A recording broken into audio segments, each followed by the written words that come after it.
Pinagpapatuloy ko pong muli ang aking gagawing pagbasa ng Salmo 23 na kasama po at isa sa mga inspirasyon ko na ginamit, dinala sa aking buhay, sa aking puso, sa aking isip, at sa aking buhay sa araw-araw na siyang nagbigay sa akin ng kalakasan. Kaya po ito po, babasahin ko sa inyo. Ang kapayapaan po'y sumaating lahat. At muli po, dalangin ko na naway ang bawat makikinig po ay maintindihang mabuti. Bigyan po kayo ng paglilinaw ng banal na Espiritu ng Diyos Ama at ng Panginoong Hesukristo upang maintindi po natin at tunay na mailarawang mabuti sa atin kung ano ba ang sinasabi at gustong ipahatid sa atin ng ating Amang nasa langit. Sa pamagitan po nito, ang awit ng pastol. Salmo 23 po ito o Psalm 21. Si Yahweh ang aking pastol, hindi ako magkukulang. Ako'y pinahihimlay sa mainam na pastulan. Binibigyan niya ako niyong bagong kalakasan at sang-ayon sa pangako na kanyang binitiwan, sa matuwid na landasi doon ako inaakay. Kahit na ang daang iyo'y tumatahak sa karimlan, hindi ako matatakot pagkat ika'y kaagapay. Ang tungkod mo at pamalo, ang gabay ko at sanggalang. Sa harapan ng lingkod mo, ikaw ay may handang dulang. Ito'y iyong ginagawang nakikita ng kaaway. Nalulugod ka sa akin, na ulo ko ay langisan, at pati na ang saro ko ay iyong pinaaapaw.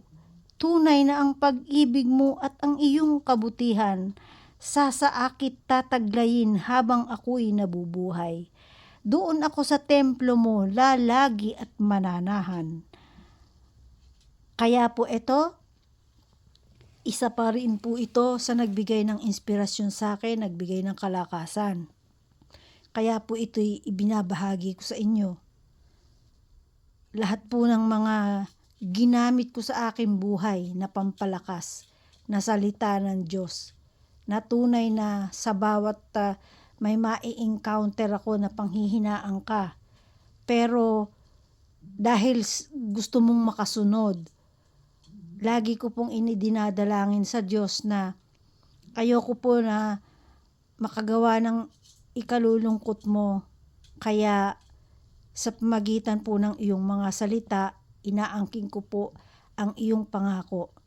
Yan po, tunay po at totoo na kaya ko naman ito na ibabahagi sa inyo dahil ito po ay katotohanan na ako mismo ang na makapagpapatunay na tunay at buhay ang salita ng ating Ama, ang pangako ng ating Ama sa sino mang susunod sa Kanya at magmamahal at magpapahalaga ng Kanyang mga salita.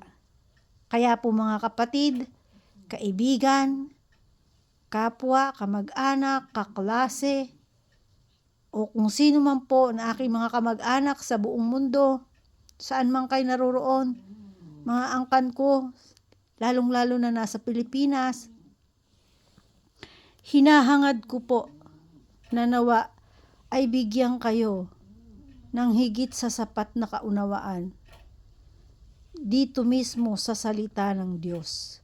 At tatandaan niyo po palagi kong sinasabi, ang anumang salita ng Diyos na inyo pong naririnig, yun po ang sinasabi ng Panginoong Hesus na boses niya. Dahil sinasabi niya po at nasusulat na kung sino man ang makakarinig ng kanyang boses, ng kanyang tinig at magsasabuhay nito ay mabubuhay. Yan po ang tandaan natin at dalhin natin sa ating buhay sa araw-araw. Sapagkat ang ating Panginoong Hesukristo, minahal tayo, kaya siya ay nagsekripisyo para sa atin. Kaya muli po, magandang umaga at naway pagpalain kayong lahat sa buhay sa araw-araw. God bless po sa inyong lahat.